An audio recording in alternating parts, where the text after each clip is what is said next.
librarian and a PTA president. You're talking about Larry Chapman, who is a DC firefighter, putting his life on the line for emergency response here and throughout the city.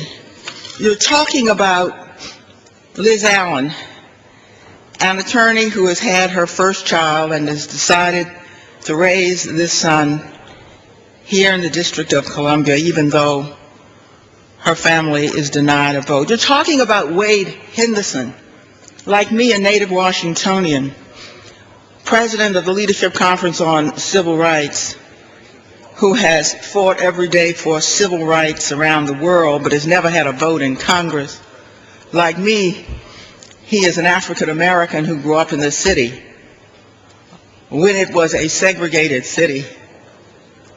Like me, he understood that the composition of this city then and for centuries has had much to do with the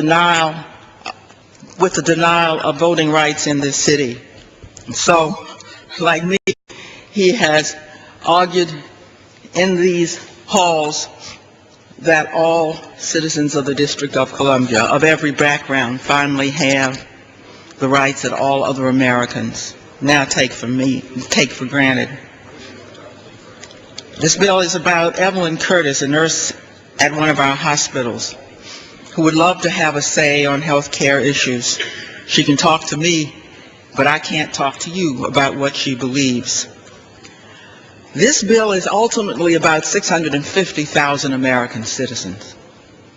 When you are asked to vote on this bill in the middle of a war where our citizens are among the troops on the ground in Iraq and Afghanistan, do remember that you will be voting not for my vote and not even for the votes of those,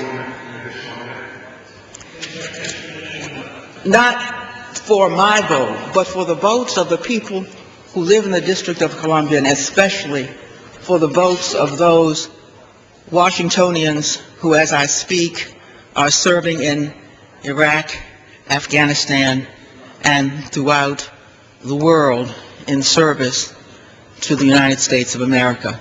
I yield back the remainder of my time. Gentleman from Texas. Thank you, Mr. Speaker. At this time, I'd like